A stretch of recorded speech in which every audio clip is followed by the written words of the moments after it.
nós te pedimos a sua graça, a sua misericórdia na nossa vida. Senhor, faça a nossa mente e o nosso coração receptivo a sua palavra nesta noite. E usa o teu servo nesta noite para falar conosco, com toda a autoridade, Senhor, que eu der nesta noite. Pai, eu te peço em nome de Jesus Cristo, que vive e que reina para todo sempre. Amém? Com a palavra, pastor, tenha liberdade para fazer aquilo que o Espírito Santo colocar no seu coração. Amém. Graças a Deus. Saúde a todos com a gloriosa paz do Senhor. Estou feliz nesta noite, pela primeira vez estar aqui, a convite para estar ministrando algo da parte de Deus para a amada igreja, para a noiva do Cordeiro. Aleluia! O povo separado, o povo especial, zeloso e de boas obras. Quero dizer aos irmãos que estou radiante de alegria, pois desde quando cheguei aqui tenho sentido a presença do Espírito Santo. Não posso negar de que Deus está presente nesta casa.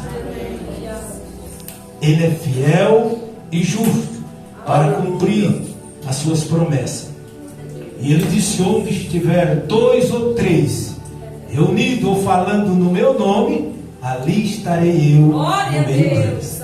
Este último louvor me fez lembrar algo muito lindo, porque nós entendemos que Jesus é tão lindo. Como descobrir a preciosidade, a beleza que há no nosso Senhor Jesus Cristo? Através dos louvores, através da palavra. Através da palavra nós entendemos e descobrimos, porque Ele fala para nós. Lendo a Bíblia é que Ele vai dizer quem Ele é para cada um de nós. E todos os louvores, os irmãos podem observar, estou falando de louvores, não estou falando de música que cantam por aí. Aqui só foi entoados louvores. São hinos inspirados pelo Espírito Santo de Deus, assim como a sua palavra. Então a gente pode descobrir a grandeza, a beleza que é o nosso Senhor, e também o que está reservado para cada um de nós lá nas mansões celestiais. Paulo chegou a dizer: aquilo que o olho não viu e jamais desceu ao coração humano, ou chegou ao coração do homem, é o que Deus tem reservado para aqueles que Ele o amam. São coisas lindas demais. Então, meus irmãos, fique alegre nesta noite, continue alegre, se alegrando, porque Deus, Ele está falando conosco através dos louvores e vai falar conosco através da sua palavra, porque ela é fiel. Aleluia. Evangelho de Jesus Cristo, segundo escreveu João,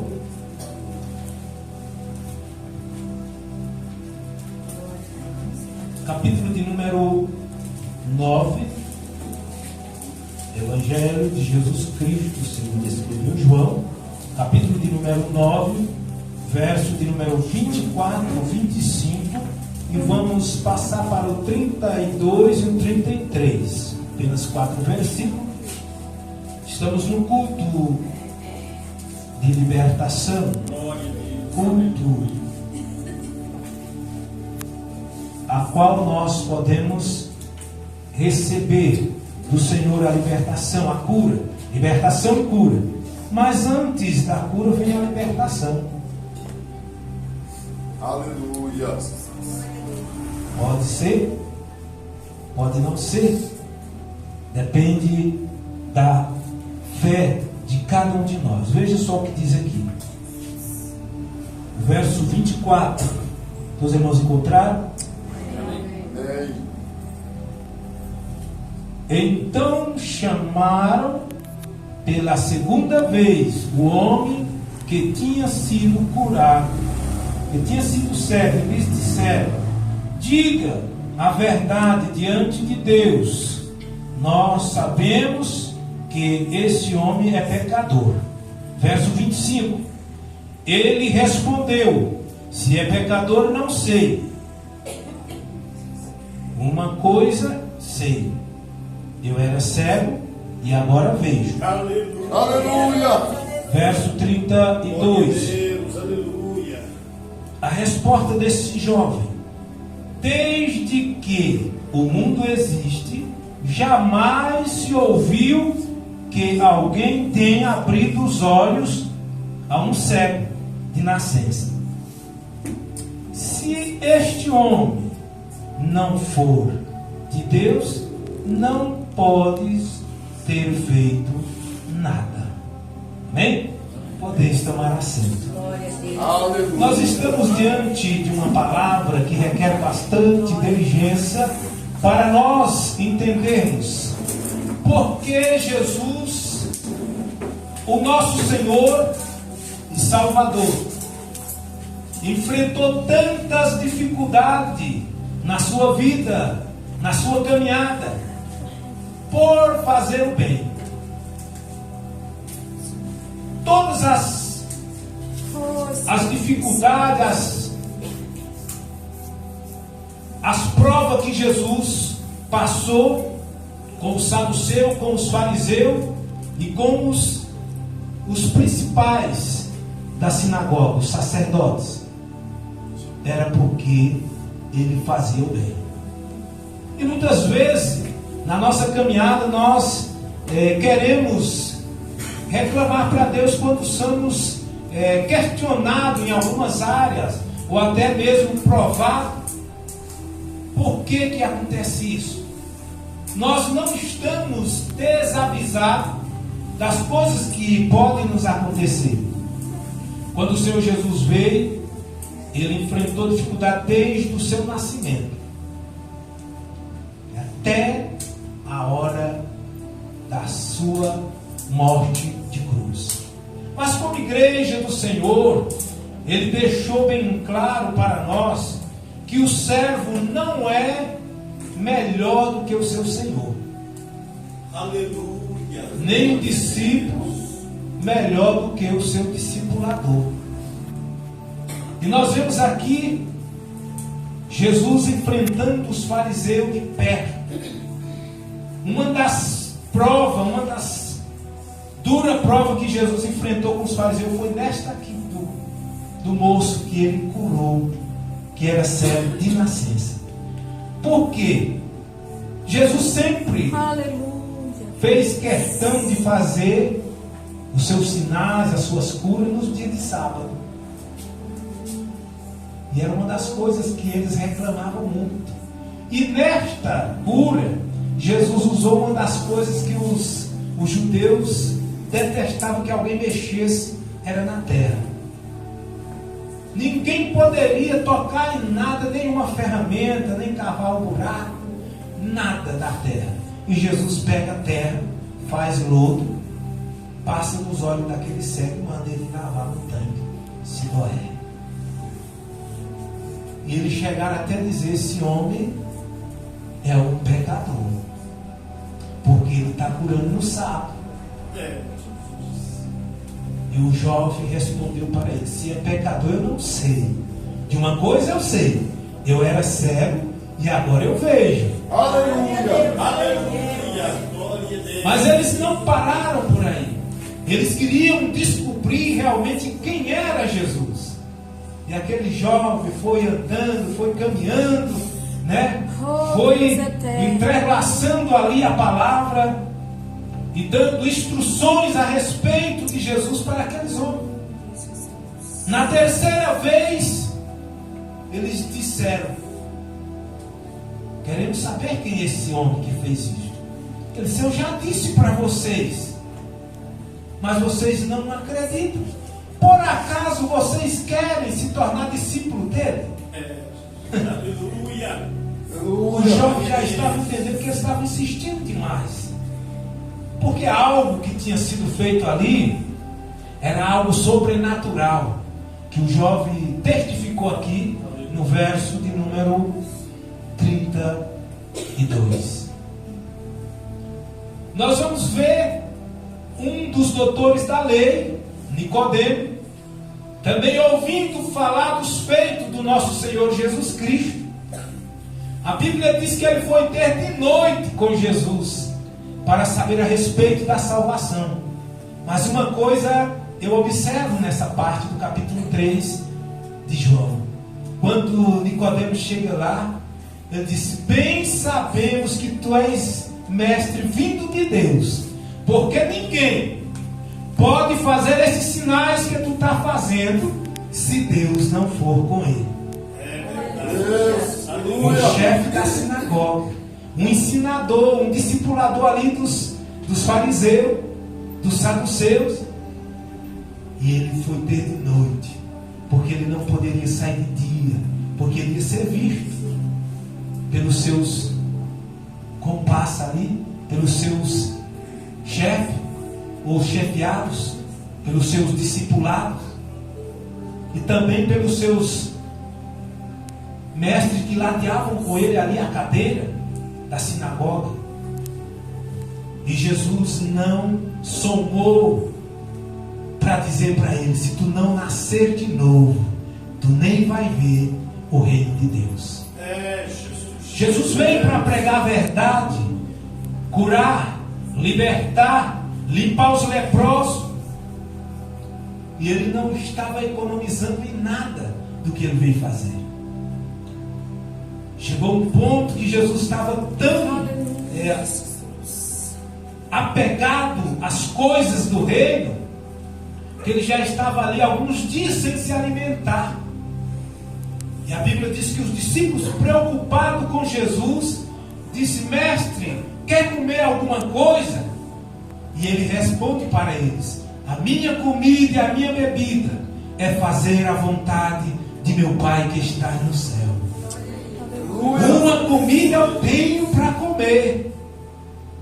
Mas, irmãos, não tem coisa mais gostosa, mais gratificante do que estar ouvindo louvores em adoração ao nome do Senhor, estar ouvindo falar das grandezas de Deus, estar ouvindo falar de que um dia nós vamos sair dessa terra para morar numa mansão celestial, aonde está o grande Deus, aonde a Bíblia diz que todos nós ali um dia estaremos ao lado do Pai e do Filho para julgar as nações, aqueles que não atentaram para as verdades do Senhor, mas sim fizeram pouco caso.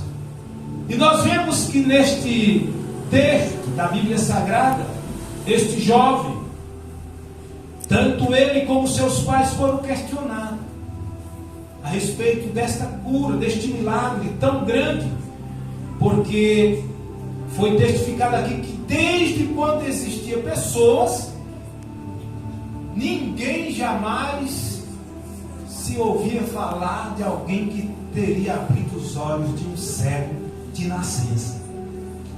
E aí eles insistiram com o filho, ele não disse nada, foram até os seus pais.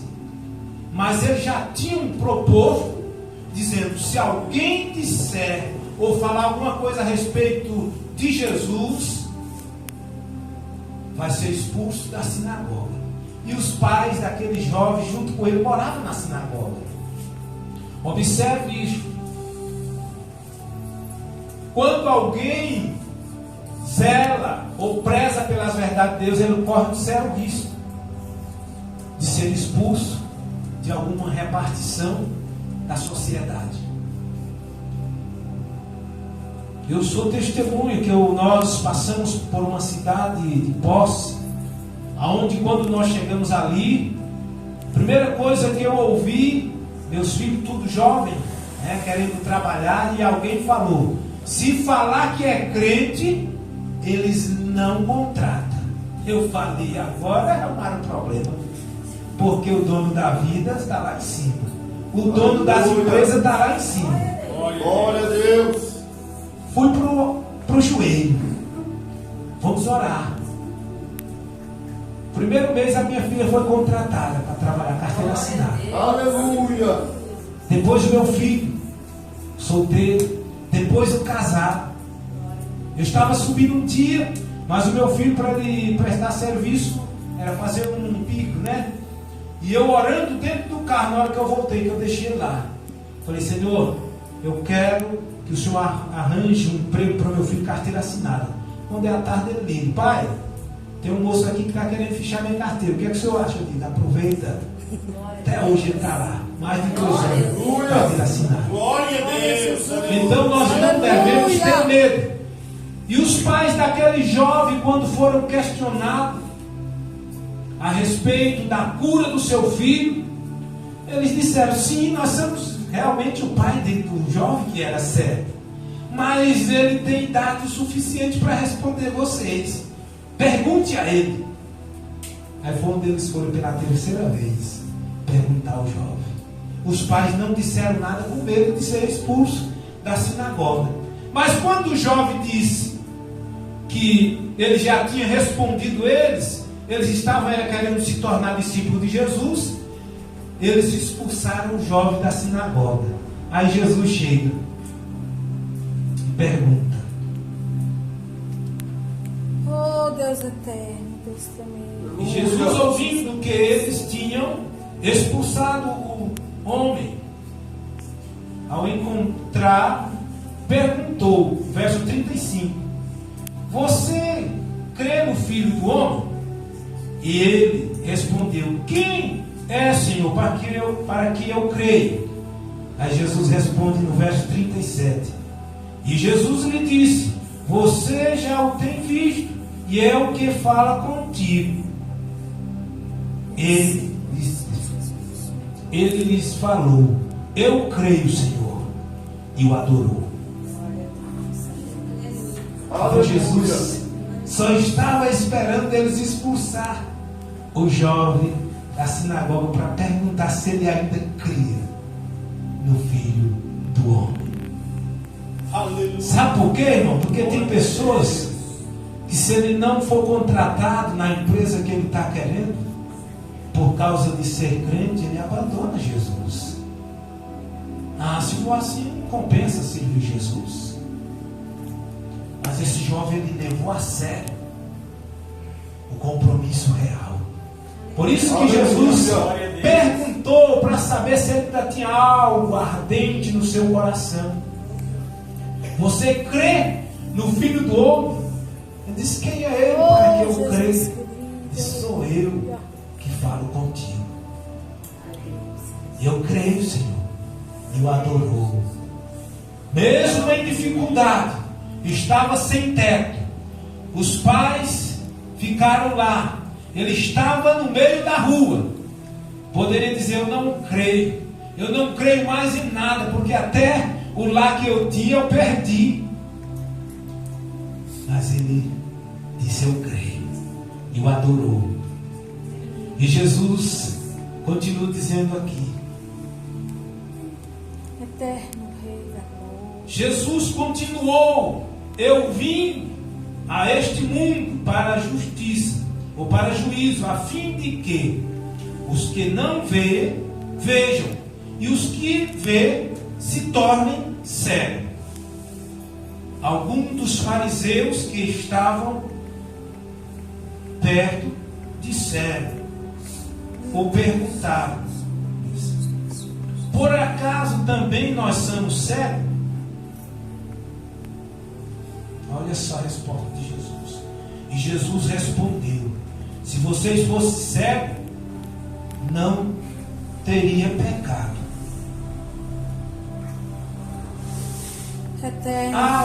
Alguns não teriam pecado algum. Mas por que dizem não vemos? O pecado de vocês permanece. Mas, irmãos, a pior cegueira nós encontramos aqui a Bíblia mostrando ela para nós, é a cegueira espiritual. Porque aqueles homens viram, e foi testificado por aquele jovem, pelos pais daquele jovem, pela sociedade, que quando Jesus curou ele, muitos que o conheciam, os seus vizinhos, a Bíblia vai dizer, os seus vizinhos, não era aquele jovem cego, e um dizia, parece-se com ele. Outros diziam, é ele. E ele ouvindo disse, sou eu. Aí entrou, aí levaram até os fariseus. Então Jesus disse que veio para juízo. E aqui quando Jesus disse que veio para aqueles que não viam, se tornasse a ver. Mas para aqueles que viam, se tornassem cegos. E um dos fariseus ouvindo isso perguntou, por acaso nós somos cegos? Eu disse, sim. Vocês agora se tornaram cegos de verdade. Porque vocês estão omitindo uma verdade que está no meio de vocês. Deus.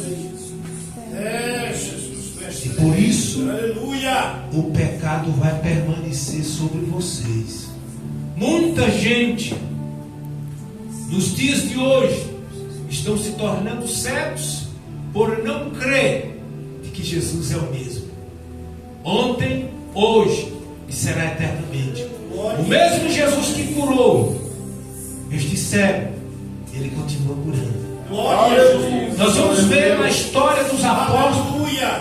A Bíblia diz que Pedro, cheio do Espírito Santo, ele curava cego, ressuscitou mortos. Vamos ouvir falar ali em Atos dos Apóstolos. Chegou na casa de Enéas, disse: Enéas, Jesus Cristo te dá saúde. Enéas recebeu a cura. O povo ouviu falar de uma mulher por nome Dorca, estava morta. Mandaram chamar Pedro, disse: não demore. E ele foi junto com os informantes. Chegando lá, diz a Bíblia que ele subiu até o quarto, terceiro andar, e orou e entregou ela viva aquelas irmãs que estavam chorando e mostrando as túnicas que aquela irmã fazia. Disse: olha aqui as túnicas que ela fazia para nós, chorando, achando que ela não teria mais vida. E Pedro, orando ali na autoridade do Espírito Santo, deu vida para ela. Depois disso a gente vai ver não só Pedro estendendo as mãos, mas a Bíblia diz que aonde a sombra de Pedro projetava, por onde ela passava, as pessoas colocavam os enfermos, coxo, aleijado, cego, surdo, todos. E a Bíblia diz que eles eram curados só através da sombra de Pedro. Oh, glória a Deus. Aí já não era mais Jesus, era Pedro. E nós observando que Jesus disse: se vocês crerem, vocês tiverem fé, vocês vão fazer coisas maiores do que estas que eu estou fazendo. Em nenhum momento nós vamos ver falar na Bíblia que na sombra de Jesus alguém foi curado. Mas na sombra de Pedro, os enfermos eram curados. Porque Jesus já tinha dado autoridade sobre nós. Glória a Deus, aleluia. Será possível que a nossa sombra um dia poderá curar alguém? Glória a Jesus. Ou se nós passar perto de alguém, alguém vai receber a cura? Oh, Deus eterno. É possível. Porque a Bíblia diz que tudo é possível ao que crê. Glória a Deus. Basta crer. Eu creio, Senhor. Para falarmos de cura, de libertação, nós não poderíamos deixar de enfatizar o texto de Hebreus, capítulo de número 1, que a fé é o firme fundamento das coisas que se esperam e a prova daquilo que nós não vemos. Muitas vezes nós se encontramos sem fé a ponto de não acreditar que Deus ainda é capaz de fazer algo através de nós. Isso acontece na nossa vida, no nosso cotidiano. E eu não critico os irmãos. Pelo contrário, eu motivo, assim como está escrito na Bíblia, lá na carta de Judas, quando ele disse: quando eu escrevia a vós outros a respeito de uma tão grande salvação, achei por necessidade escrever a vocês a batalhar por uma fé que um dia foi entregue a cada um dos santos. Então nós precisamos batalhar por esta fé. Aleluia. Nós precisamos de fé para curar. Nós precisamos de fé para amar. Nós precisamos de fé para viver nesta caminhada. Por quê? Aleluia. Nós vamos ver quando Jesus disse para os discípulos ali num dos seus sermões, ele disse que nós temos que amar até os nossos inimigos. O que foi que os discípulos falaram para Jesus? Ah, Senhor, acrescente a nossa fé. Se nós não tiver fé, nós não temos condições de amar. É verdade. Veja o que Paulo escreve em 1 Coríntios capítulo 13, o verso 13. Aleluia. Ele diz: permanece a fé, a esperança e o amor. O maior é qual? O amor. Mas a fé está em primeiro lugar. Para nós aprender a amar, para que o amor aumente, nós precisamos da fé. Por isso que o escritor aos Hebreus fez questão de dizer que ela é a base de todas as coisas. É o firme fundamento. Quando fala de fundamento, está falando da estrutura. A base principal do crente é a fé. Aleluia. E quando Jesus nos chamou, a primeira coisa que ele entregou foi a fé.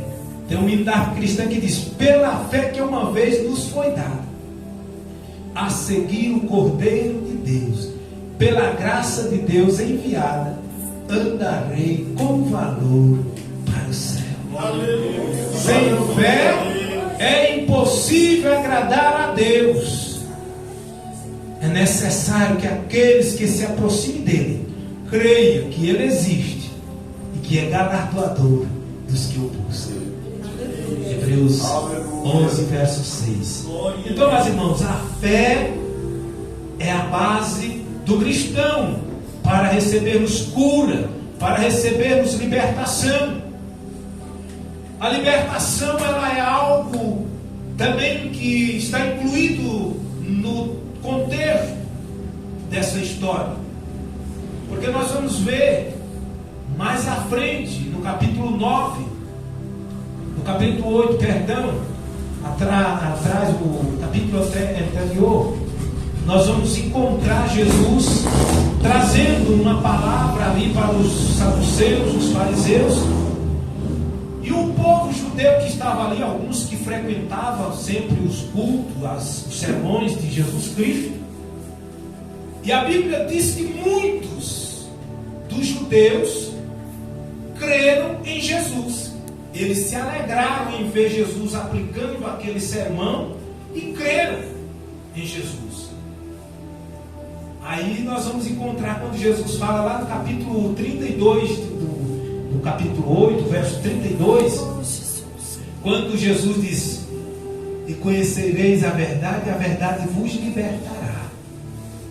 Porque Jesus diz assim: já que vocês creram em mim, agora vocês precisam conhecer a verdade, para que a verdade vos liberte vocês. Veja que o primeiro passo é crer. Todos nós estamos aqui porque cremos. Aleluia. Mas aí nós vemos para Cristo, aí entra o processo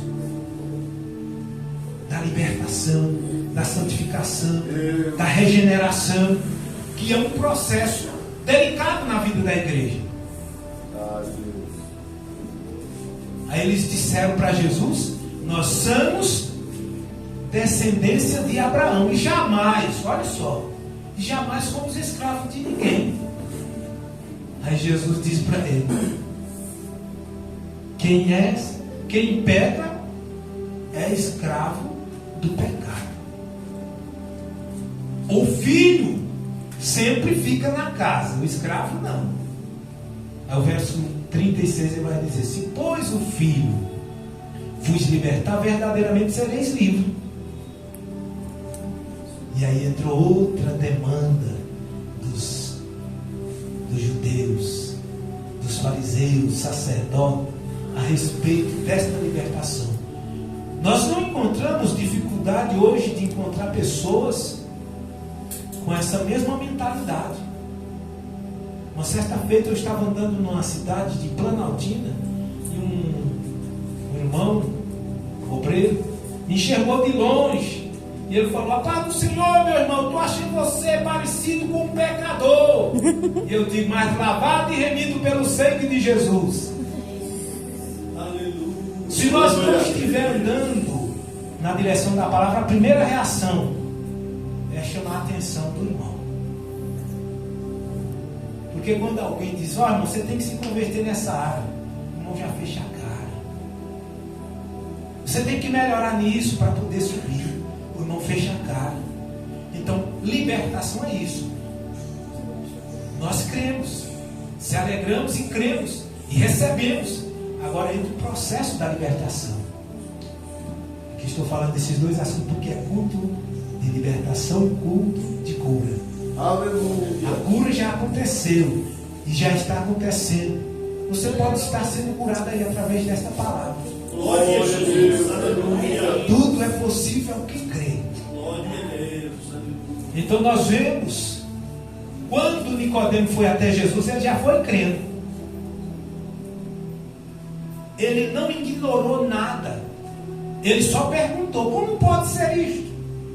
E Jesus foi dizendo. Ele poderia ter dito: eu sou mestre aqui, eu vou sair fora. Jesus está com uma piada aqui comigo, dizendo que eu tenho que nascer de novo. Ele disse: mas como pode ser isso, mestre? Porventura eu tenho que tornar o ventre materno da minha mãe e nascer? Ele disse: aquele que não nascer da água e do Espírito nem vai ver o reino de Deus. E a Bíblia diz que ele se alegrou, se maravilhou, e Jesus disse para ele: não te maravilheis de eu ter dito isso, necessário é tu nascer de novo. Nós vamos encontrar Nicodemo defendendo Jesus lá no tribunal. Quando os fariseus, saduceus estavam acusando Jesus, sem Jesus se defender, ele disse: só por acaso a nossa lei acusa alguém sem antes ele se defender? E os próprios colegas dele disseram: por acaso se tornou um deles? Nicodemo ficou calado, não quis dizer nada. Novamente nós vamos ver Nicodemo aparecendo lá. Quando Jesus foi crucificado, Nicodemo chega para ajudar no sepulcro de Jesus. Então Nicodemo recebeu a palavra. Aleluia. Ele seguiu Jesus de perto. Em todos os lugares que Jesus estava, Nicodemo estava defendendo. O que nós devemos fazer como igreja é defender a causa do reino na terra. Aleluia. Foi isso que Nicodemo fez depois que ele conheceu Jesus. Fica esta reflexão para nós, né? É só uma reflexão. Sei que a igreja recebeu, porque a igreja conhece a palavra. Glória a Deus. E uma das coisas, pastor José Cândido, que eu sempre digo: a coisa mais difícil que tem é pregar para crente. A gente não prega para crente, a gente motiva crente a andar na verdade. Aleluia. Pregar, a gente prega lá fora. Foi o que Jesus ensinou: vão e pregue a minha palavra lá fora. Depois aqui dentro agora é tratamento. Já que vocês conheceram, receberam, creram em Jesus, agora vocês vão conhecer a verdade, para que ela vos liberte. Glória a Deus. Só conheceremos a verdade através da leitura da Bíblia. Deus se revela a cada um de nós através da sua palavra. A gente ouve demais nas orações, até eu já fiz e faço de vez em quando: Senhor, se revela para mim, Senhor, revela a tua palavra, revela, Senhor, fala comigo, Senhor. Mas a Bíblia está fechada. Ele só fala conosco através da palavra. Quando estamos orando, nós estamos conversando com Deus. Quando estamos lendo a Bíblia, Deus está falando conosco. Por isso que eu falei no início: A maneira mais Aleluia. fácil de nós descobrir o perfil de Deus, do Espírito Santo e do Filho Jesus Cristo, só por meio da palavra. Aí Ele vai se revelar para nós que os seus pés é como um latão reluzente, né? A sua cidade é de ouro puro. Aleluia. As praças são de cristais refinados, que brilha. Então vai dando as informações. E quero dizer para os irmãos, sei que os irmãos já sabem, mas eu vou reforçar. A Bíblia, ela é a palavra de Deus. Ela não é um livro que contém a palavra de Deus. Nós temos N livros que contêm a palavra de Deus por aí. Mas a Bíblia Sagrada é a palavra de Deus. Quando se fala de sagrado, é algo que ninguém toca. Por mais que eles queiram mudar, a essência continua a mesma. Porque ela é a palavra de Deus. É o verbo vivo entre nós. No princípio era o verbo, e o verbo estava com Deus, e o verbo era Deus. Ele estava no princípio com Deus. Todas as coisas foram feitas por Ele, e sem Ele nada do que foi feito se fez. Veja que tudo que nós fazemos é por meio da palavra. Aleluia. Glória a Deus. O verbo vivo de Deus. Um dia ela vai sair da terra. Amós escreve capítulo 11, verso 8 e 11. Eis que vem dia, diz o Senhor Jeová, em que enviarei fome, não fome de pão nem sede de água, mas de ouvir a palavra do Senhor. Que dia é esse? Quando a igreja sair da terra, a palavra sai junto. É o verbo encarnado entre nós. E João vai dizer: e vimos a sua glória como a glória do unigênito do Pai, cheio de graça e de verdade. Isso nós vimos e damos testemunho. Aleluia. Aleluia. Glória a Deus. João, o discípulo amado de Jesus, o que mais teve afinidade com o Senhor Jesus Cristo, foi o que mais comentou a respeito da sua grandeza, da sua soberania. Jesus, Ele está no nosso meio. Amém. Deus abençoe a amada igreja. Quero agradecer pela oportunidade que os irmãos me deram de estar ministrando nesta noite, neste altar. Pois sei que é uma responsabilidade muito grande, porque a gente sabe que não é fácil vir ministrar na igreja do pastor e quando sair deixar o problema. Muitos pregadores por aí, ele não se preocupa com esta questão. Ele vem, faz a bagunça, vai embora. Mas nós estamos aqui para alertar a igreja dentro da palavra. Glória a Deus. Por quê? Porque a palavra já está aqui dentro da casa. Glória a E Deus. se tem que falar de alguma coisa, tem que falar da palavra. Paulo, ele foi dizer aos coríntios, ele disse: quando eu fui até vocês, eu não fui com palavras persuasivas de sabedoria humana, mas eu fui mostrando Cristo e este o crucificado, para que a fé de vocês não se apoiasse em pessoas, mas em Deus. Então nós temos que falar de Jesus aqui, para que a fé de vocês continue sendo apoiada em Deus, em Aleluia. todo o tempo, porque um dia nós temos que subir junto. Glória a Deus. Isso é o desejo de Deus, que a igreja caminhe junto. Sou grato a Deus, porque Ele é fiel, porque a sua palavra não falha. Deus abençoe grandemente e que o Senhor continue derramando bênçãos sem medida sobre este ministério, sobre esta casa, sobre a vida de cada um de vocês, em nome de Jesus. Glória a Jesus. Eu quero só repetir assim, dizer assim, boa é esta palavra, né, irmãos? O irmão tem o nosso mesmo perfil. Não é? Eu já ministrei no culto de missões lá na sua congregação. Fomos ali também muito bem recebidos, viu, irmãos? Mas, como se diz, nós somos xerox uns dos outros, vamos morar no mesmo lugar, né?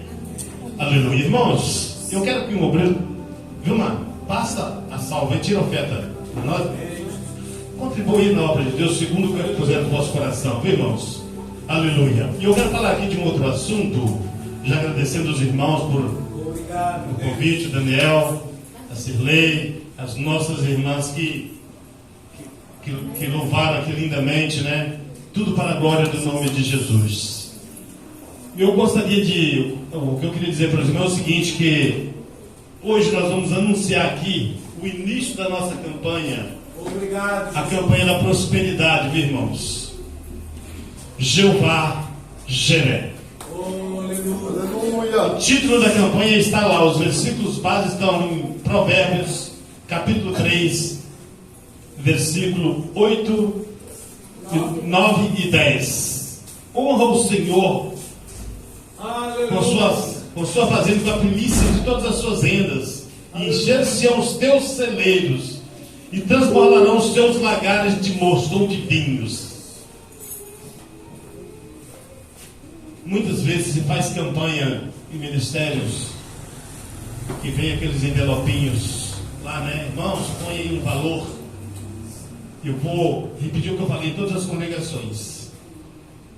O membro do Ministério do EPA que fizer usar essa prática, ele vai ficar disciplinado 60 dias. Irmãos, nós não estamos aqui para extorquir os irmãos. Meu Deus. É isso aqui, ó. A contribuição é essa. Você vai usar a sua fé para Deus abençoar a sua vida, viu? Abençoar a sua vida. O que você deposita no altar de Deus, você deposita por amor à obra de Deus e com alegria. Aleluia. Porque já é promessa, não é? Glória a Eu não Deus. queria tomar o texto base de Malaquias 3 e 10, que ele é um versículo assim que todo mundo tem de cor, né? Eu falei, vamos lá para Provérbios, no capítulo 3, versículo 9 e 10, né? Que ali o Senhor está fazendo uma promessa. Honra o Senhor, né? É você vai depositar no altar de Deus. Eu tenho certeza de uma coisa: aquilo que você depositar no altar de Deus para o seu coração, isso aqui nós valorizamos cada moedinha de 5 centavos, com todo o cuidado possível. Sabe porque ai de mim se eu desviar alguma coisa que não seja em prol da obra de Deus a serviço do altar? Ai de mim. Deus de paz. A outra coisa que eu quero mostrar para os irmãos, hoje não dá tempo de fazer isso, que já passou o horário, mas eu quero dar a minha vida como testemunho para você.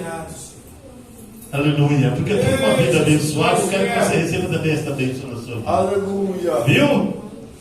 Glória a Jesus. Honra o Senhor com a tua fazenda e com as primícias de toda a sua renda. Encher-se-ão os teus celeiros, transformarão os seus lagares de mosto. Amém? Então, na sexta-feira que vem, nós estamos dando início à campanha Jeová Jireh, Deus proverá. Está em Gênesis capítulo 14, capítulo 22, verso 7, e depois o versículo 14. Depois os irmãos conferem lá, aonde Isaac, onde foi levado ao monte de sacrifício. Pai, aqui está o fogo, a lenha, mas o cordeiro, onde ele está? E Abraão disse isso Deus proverá para si o cordeiro, meu filho. Depois que o Senhor, Deus levou Abraão até nas últimas consequências. Levou seu filho ali. Eu estou vendo um casal ali com uma criança bem pequenininha, né? Às vezes Deus nos leva, Deus nos prova a nossa fé, levando nos limites, meu irmão Francisco. Nos limites. Não assusta o que está acontecendo na sua vida. A vitória será tão grande que você vai glorificar a Deus. Aleluia! Aleluia! Creio, Senhor, na tua palavra. Às vezes Deus nos leva dos nossos limites. Ele deixou Abraão até empunhar o cutelo para sacrificar o filho. Aí o olho, opa, para aí. Não faças mal, rapaz. E Abraão chamou aquele lugar, no monte do Senhor se proverá. Jeová Jiré. Aleluia. Vamos colocar sobre os nossos pés. Glória a Jesus.